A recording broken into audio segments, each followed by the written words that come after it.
नमस्कार। आपका अखबार के इस अंक में आपका स्वागत है। मैं हूं प्रदीप सिंह।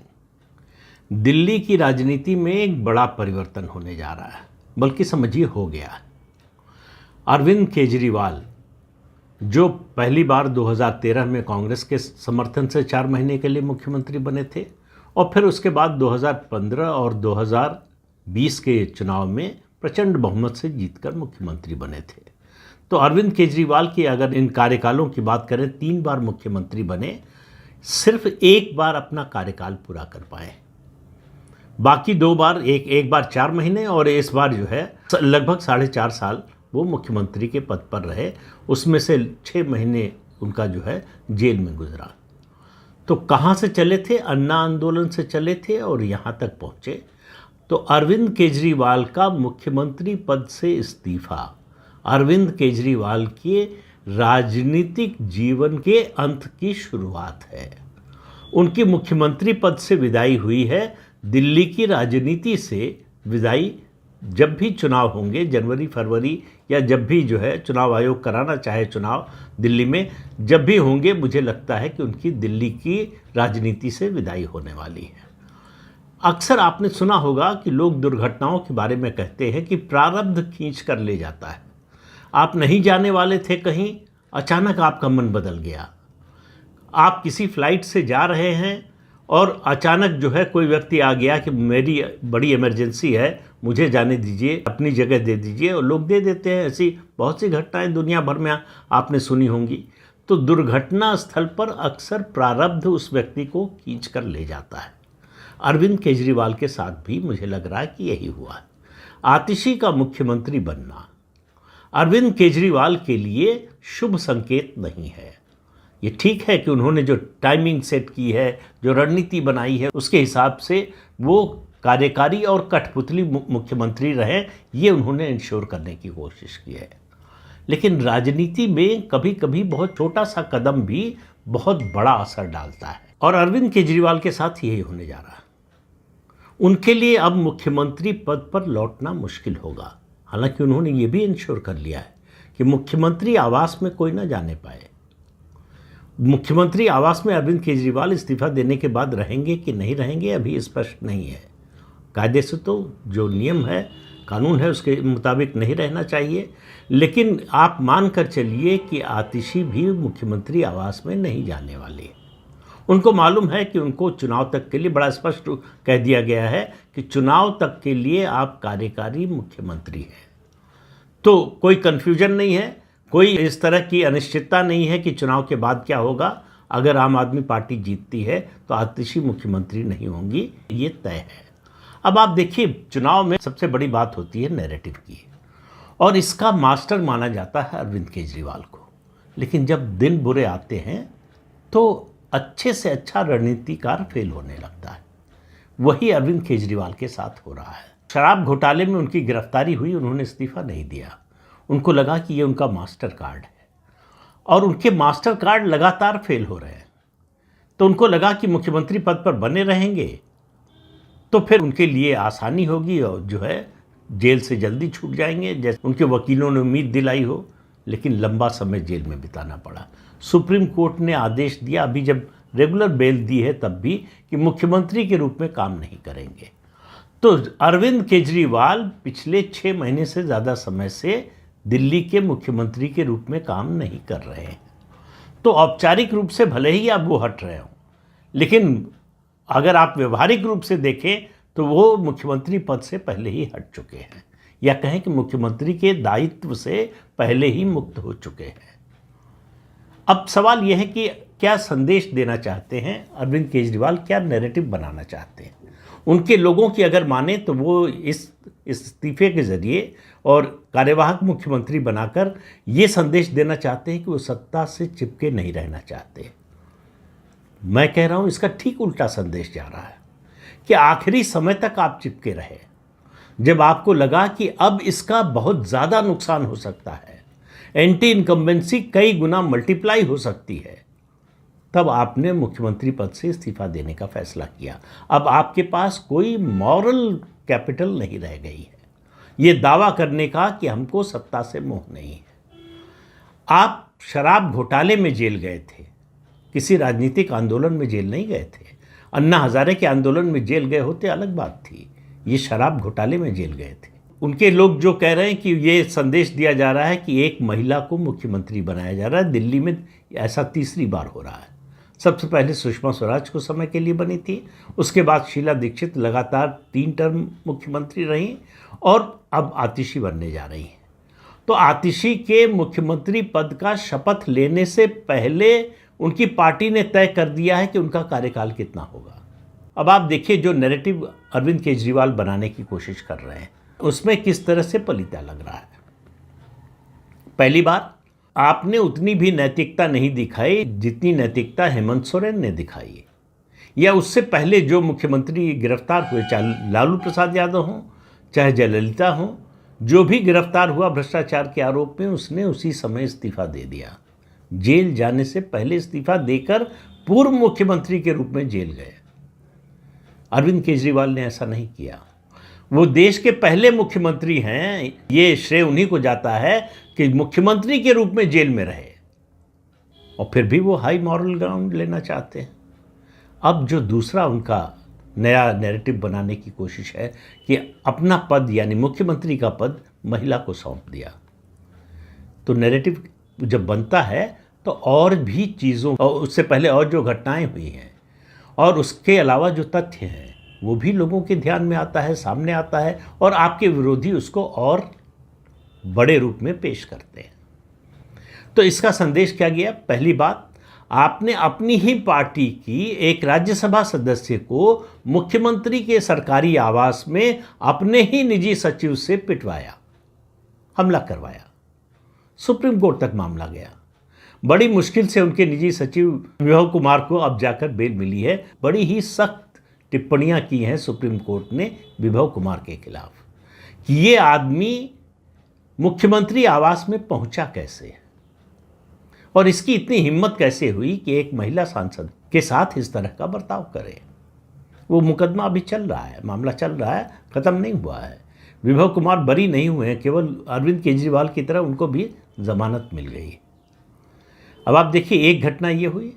दूसरी जो पहले से घोषित की जा चुकी है कि आतिशी जो है वो पूर्णकालिक मुख्यमंत्री नहीं होंगी। अगर आम आदमी पार्टी चुनाव जीत जाती है तब भी वो नहीं रहेंगी। तो आतिशी को क्यों बनाया, क्यों इस्तीफा दिया अरविंद केजरीवाल ने? किसी ने इस्तीफा देने का अब तो दबाव नहीं डाला, दबाव था उन पर जब वो गिरफ्तार हुए थे। तो एंटी इनकम्बेंसी से निपटने के लिए कि मैं हट जाऊंगा मुख्यमंत्री पद से, तो जो सरकार के कामकाज की अक्षमता से नाराज़गी है वो भी कम हो जाएगी।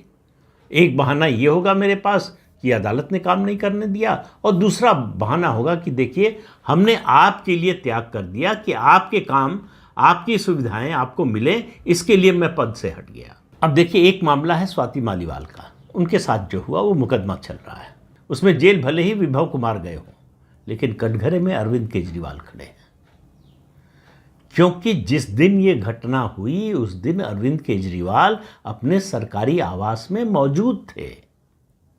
अगर उनके जेल में रहते हुए ये घटना हुई होती तो वो अपने को इस घटना से अलग कर सकते थे, लेकिन वो उस घर में मौजूद थे जहां स्वाति मालीवाल, जो राज्यसभा की सदस्य हैं आम आदमी पार्टी की, दिल्ली महिला आयोग की अध्यक्ष रहीं और अरविंद केजरीवाल की राइट हैंड मैन मानी जाती थी, सबसे करीबी मानी जाती थी। उनके साथ मुख्यमंत्री के सरकारी आवास में ये हुआ। यानी अरविंद केजरीवाल की मर्जी के खिलाफ अगर आप आम आदमी पार्टी में कुछ करना चाहेंगे तो ये हश्र आपका होगा, और ये कोई पहला अवसर नहीं है। प्रशांत भूषण, प्रोफेसर आनंद कुमार और आंदोलनजीवी योगेंद्र यादव के साथ जो हो चुका है आप देख चुके हैं। उनके साथ भी धक्का मुक्की हुई थी, धक्का देकर बाहर निकाला गया था पार्टी से। जो पार्टी के फाउंडर्स थे यानी प्रशांत भूषण और प्रोफेसर आनंद कुमार, योगेंद्र यादव नहीं थे। योगेंद्र यादव तो बाद उन्हें लगा कि अब जो है विधायक या सांसद बनने का मौका आ गया है, तब आए पार्टी में। पहले से वो नहीं थे, आंदोलन से पहले से नहीं जुड़े हुए थे। बाद में जब दिखा कि राजनीतिक फायदा मिल सकता है तब आए थे। तो अरविंद केजरीवाल ने मुख्यमंत्री बनने के बाद 2015 में जब दूसरी बार मुख्यमंत्री बने, चुन चुन कर उन लोगों को निकाला जो उनसे सवाल कर सकते थे, जो ईमानदारी और नैतिकता की दो पूंजी लेकर इस पार्टी में आए थे, उन सबको अरविंद केजरीवाल ने निकाल दिया। मैं नैतिकता और ईमानदारी के मुद्दे पर बौना होकर भी बड़ा दिखूं बाकी लोगों से, लेकिन आदमी जो सोचता है हमेशा वैसा होता नहीं है। बौना तो बौना ही दिखेगा। तो अरविंद केजरीवाल का जो राजनीतिक बौनापन है वो दिल्ली ही नहीं पूरे देश ने देख लिया है। तो अब दूसरा काम क्या किया उन्होंने, जो नैरेटिव उनके खिलाफ बनेगा कि एक महिला सांसद को, अपनी ही पार्टी की एक महिला सांसद को अपने सरकारी आवास में पिटवाया, और आज तक विभव कुमार के खिलाफ अरविंद केजरीवाल का एक भी बयान नहीं आया है। बल्कि उस घटना के बाद विभव कुमार को लेकर वो लखनऊ गए थे, अखिलेश यादव से मिलने जब गए थे, जब बैठक थी समाजवादी पार्टी के साथ, तो उस बैठक में लेकर गए थे। तो मतलब उन्होंने साफ कह दिया था कि वो महिला उत्पीड़न के मामले में जो पीड़ित महिला है उसके साथ नहीं है, चाहे उनकी पार्टी की नेता हो, चाहे राज्यसभा की सदस्य हो, वो जो आतताई है, जो आरोपी है, उसके साथ खड़े हैं। दूसरी महिला नेता हैं आतिशी, उनकी पार्टी की। मनीष सिसोदिया जेल गए तो उसके बाद उनको मंत्री बनाया गया, और मनीष सिसोदिया के पास जितने विभाग थे सब उनको दे दिया गया। तो ये माना गया कि अरविंद केजरीवाल और मनीष सिसोदिया की अनुपस्थिति में सरकार में कम से कम आतिशी का कद सबसे बड़ा हो गया। लेकिन अब अरविंद केजरीवाल ने जो किया है वो बता रहे हैं कि आतिशी को वो डोरमैट के रूप में इस्तेमाल कर रहे हैं। तो एक महिला नेता को जिसकी क्षमता की, जिसके गुणों का इतना बखान किया जा रहा है, वो अरविंद केजरीवाल की नज़र में एक डोरमैट है कि वो बाहर गए हैं, लौट कर आएंगे, बाहर पहुंचने के लिए कुछ होना चाहिए। उसके बाद वो, उनका कहना है कि अगर जीत गई पार्टी तो फिर से वही मुख्यमंत्री बनेंगे। तो नैरेटिव वॉर में अरविंद केजरीवाल लगातार मात खा रहे हैं, और ये जो नौटंकी है विक्टिमहुड की, ये बार बार चलती नहीं। देखिए 2024 के चुनाव नतीजे को ध्यान से उसका विश्लेषण करना चाहिए। दिल्ली की बात कर रहा हूं। 2014, 2019 और 2024 ये तीन चुनाव भारतीय जनता पार्टी ने नरेंद्र मोदी के नेतृत्व में लड़ा। पहली बार वो 14 में प्रधानमंत्री नहीं थे, प्रधानमंत्री पद के उम्मीदवार थे। 19 में प्रधानमंत्री थे और 24 में भी। इन तीन चुनावों में अगर नरेंद्र मोदी और भारतीय जनता पार्टी की सबसे कमज़ोर स्थिति थी तो वो 2024 में थी। ये इसलिए आपको बता रहा हूं कि मैं जो अगली बात कहने जा रहा हूं, आपकी जो है 7 की 7 सीटें आम आदमी पार्टी हार गई। आप कहेंगे वो तो 14 में भी हार गए थे, 19 में भी हार गए थे। 2014 और 2019 की परिस्थितियां और 2024 की परिस्थिति बहुत अंतर था। अरविंद केजरीवाल के लिए लोकसभा सीट जीतने का जैसा अवसर 2024 में था, इससे पहले कभी नहीं था, न तो 14 में और न 19 में। जब केंद्र सरकार से, नरेंद्र मोदी से, भारतीय जनता पार्टी से लोग बहुत ज़्यादा खुश नहीं थे, किसी न किसी बहुत से कारण हैं नाराज़गी के, उसकी बात आज नहीं करूँगा। लेकिन इतना निश्चित है कि बीजेपी इन तीन चुनावों में से सबसे कमज़ोर दिखी 2024 में। और अरविंद केजरीवाल, जो उनका दावा है कि उनके खिलाफ जो है राजनीतिक षड्यंत्र रचा गया, ये शराब घोटाला तो कुछ है ही नहीं, मुझे फंसाने के लिए और मुझे जेल भेजने के लिए ये रचा गया षड्यंत्र है। और जेल चले गए तो उनको लगा बहुत बड़ी सहानुभूति मिलेगी। जेल में थे, चुनाव की घोषणा हुई और सर्वोच्च अदालत ने उनको चुनाव प्रचार के लिए छूट दे दी। तो आम आदमी पार्टी और अरविंद केजरीवाल को लगा कि बस अब हमारा नैरेटिव सेट हो गया है, हमारे पक्ष में सिंपैथी की वेव चलेगी दिल्ली में।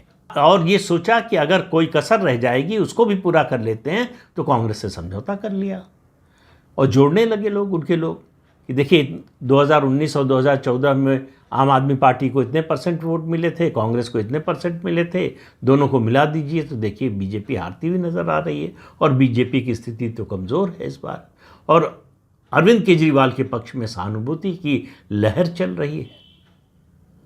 लेकिन वो लहर कहाँ थी, किसी को दिखाई नहीं दी। 7 की 7 सीटें अरविंद केजरीवाल और आम आदमी पार्टी का गठबंधन हार गया। तो इसलिए मैं कह रहा हूं कि जनता की नजर से अरविंद केजरीवाल उतर चुके हैं। ये वो अरविंद केजरीवाल जनता की नजर में नहीं है जो 2012 में थे, 13 में थे, या 14-15 में थे, या 20 तक भी थे। तो जो लोग ये मानकर चल रहे हैं कि अरविंद केजरीवाल के मुख्यमंत्री पद छोड़ने से फिर से उनका विक्टिम का कार्ड चलेगा और उनके प्रति सहानुभूति उपजेगी कि देखिए कितना बड़ा त्याग कर दिया। 3 महीने बचे हैं तब आप त्याग कर रहे हैं, वो भी एक कठपुतली को बनाकर जो आपके इशारे पर चलेगी। लेकिन अरविंद केजरीवाल मुख्यमंत्री पद पर नहीं होंगे तो समझिए कि उनकी शक्ति जो है उससे आधी हो जाएगी। विधानसभा चुनाव तक मुख्यमंत्री के रूप में जनता के बीच में नहीं जा पाएंगे, और सत्ता के अंदर अरविंद केजरीवाल और सत्ता से बाहर केजरीवाल, ये 2 अलग अलग रूप हैं। और मेरा मानना है कि 2025 का जो विधानसभा चुनाव होगा दिल्ली का, उसमें अरविंद केजरीवाल अब तक जितने चुनाव वो लड़े हैं उनमें सबसे कमजोर नजर आएंगे। अब मान लीजिए कि भारतीय जनता पार्टी की ओर से किसी महिला नेता को मुख्यमंत्री के उम्मीदवार के रूप में पेश कर दिया जाता है, तो अरविंद केजरीवाल के पास क्या नैरेटिव बचेगा कि बीजेपी कह रही है कि हम महिला को मुख्यमंत्री बनाएंगे, और अरविंद केजरीवाल कह रहे हैं कि हमने जो महिला को मुख्यमंत्री बनाया है, महिला नेता को, उसको हटा देंगे अगर आपने हमको जिता दिया तो अब तो ये दिल्ली की महिला मतदाताओं पर निर्भर करता है कि वो किसके स्टैंड को के साथ जाती है, किसके स्टैंड को सही मानती है, किसके पक्ष में खड़ी होती हैं, ये उन पर निर्भर करेगा। तो ये चुनाव जो है, जिस हाई मॉरल ग्राउंड पर वो 2013 के चुनाव में, 2015 के चुनाव में और 2020 के चुनाव में थे, वहाँ से ज़मीन पर आ गए हैं अरविंद केजरीवाल। उनके पास कोई पूंजी बची नहीं है। जो भी मैंने पिछले वीडियो में कहा था कि उनके पास 2 पूंजी थी जब वो राजनीति में आए थे, एक ईमानदारी की और दूसरी नैतिकता की। दोनों पूंजी वो गंवा चुके हैं। तीसरा, वो समय समय पर विक्टिम कार्ड खेलने की कोशिश करते रहते हैं और अक्सर सफलता से कोशिश करते हैं, सफल होते हैं उसमें। इस बार ये नहीं चलने वाला। ये दिखाई दे रहा है, कह सकते हैं कि लोकसभा के चुनाव जो है केंद्र की सरकार के लिए था, मोदी को प्रधानमंत्री बनाने के लिए था। ये सब बातें सही हैं। तो लोकसभा का चुनाव केंद्र की सरकार बनाने के लिए, मोदी को प्रधानमंत्री बनाने के लिए पंजाब में भी था। पंजाब में आम आदमी पार्टी को उस तरह की सफलता क्यों नहीं मिली जिस तरह की विधानसभा में मिली थी? तो मैं तो कई बार कह चुका हूं, आज फिर से वो बात कह रहा हूं कि इस देश का मतदाता किसी भी प्रदेश में हो, अरविंद केजरीवाल को राष्ट्रीय राजनीति की दृष्टि से या राष्ट्रीय नेता की दृष्टि से नहीं देखता। और उन्होंने ये जो फॉर्मूला इजाद किया था मुफ्त का, कि मुफ्त सब कुछ देने की घोषणा करेंगे और चुनाव जीत लेंगे, उनको दिल्ली और पंजाब में सफलता मिल गई। लेकिन इसके अलावा देश के किसी राज्य में सफलता नहीं मिली, लेश मात्र सफलता नहीं मिली। मुंह के बल गिरे। ज्यादातर राज्यों में जमानत जब्त हो गई। गुजरात में 7 सीटें जीते थे और गोवा में 2 सीटें जीते थे। उसके अलावा कहीं उनको कुछ, उनकी पार्टी को कुछ मिला नहीं। तो अरविंद केजरीवाल की राजनीति का ये अवसान काल शुरू हो चुका है। एक राजनेता के रूप में, यानी सत्ता के प्रबल दावेदार राजनेता के रूप में उनकी आखिरी पारी बीत चुकी है। आतिशी कैसी मुख्यमंत्री होंगी, कितना काम कर पाएंगी, उनके पास काम करने के लिए भी समय नहीं है। अरविंद केजरीवाल जब गिरफ्तार हुए थे उस समय अगर उनको मुख्यमंत्री बना देते तो उनके पास करने के लिए कुछ समय था। वो एक परिवर्तन दिखा सकती थी, वो एंटी इनकम्बेंसी को बीट करने की कोशिश तो कर सकती थी। अब तो वो कोशिश भी नहीं कर सकती है। फिर कह रहा हूं कि ये अब लेम डक सरकार होगी, यानी लुंज-पुंज सरकार होगी। आतिशी के पास तो कोई मैंडेट है नहीं, अरविंद केजरीवाल जिनके पास मैंडेट था वो जेल चले गए, अभी जमानत पर रिहा है। तो आम आदमी पार्टी के पास अब कोई नैरेटिव रह नहीं गया, अरविंद केजरीवाल के पास भी नहीं रह गया। उन्होंने, जो जुआरी होता है, जब एक के बाद एक बाजी हारता जाता है तो एक बार ऐसा आता है, कहता है कि आखिरी दांव खेलता हूँ, सब कुछ दांव पर लगा देता हूँ। अरविंद केजरीवाल ने सब कुछ दांव पर लगा दिया। मनीष सिसोदिया को तरीके से काट दिया, कायदे से उनके बाद नंबर 2 पार्टी में और सरकार में भी थे, जेल से बाहर आ गए हैं। उनको मुख्यमंत्री का पद दे सकते थे, नहीं दिया, क्योंकि उनको फिर चुनाव के बाद हटाना बड़ा कठिन हो जाता है। ये मालूम है कि चुनाव के बाद अगर पार्टी जीत गई तो आतिशी को हटाना आसान है, मनीष सिसोदिया को हटाना बड़ा मुश्किल होता। तो सब कुछ दांव पर लगाया है कि अगर 2025 के चुनाव में उनकी पार्टी जीतती है तो फिर से मुख्यमंत्री बन सकें। और ये जनता है, ये सब जानती है, सब कुछ देख रही है, उसको समझ में आ रहा है। देखिए, असली बात ये होती है, आप क्या कर रहे हैं नहीं कर रहे हैं ये एक मसला है। असली मसला जो जनता की नज़र में होता है, जिस कसौटी पर आपको परखती है वो होता है आपकी नीयत। तो अरविंद केजरीवाल की नीयत में खोट नज़र आने लगा है लोगों को, जिस पर पहले शक नहीं होता था। वो झूठ भी बोलते थे तो लोग सच मान लेते, अब उनके सच को भी लोग सच मानने को तैयार नहीं। ये है उनकी राजनीतिक यात्रा। तो अरविंद केजरीवाल की मुख्यमंत्री पद से विदाई दरअसल उनकी राजनीति से विदाई है। और मानकर चलिए कि उनके अच्छे दिन अब नहीं आने वाले। तो इस अंक में इतना ही, अगले अंक में फिर मिलेंगे किसी नए मुद्दे के साथ। तब तक के लिए अनुमति दीजिए।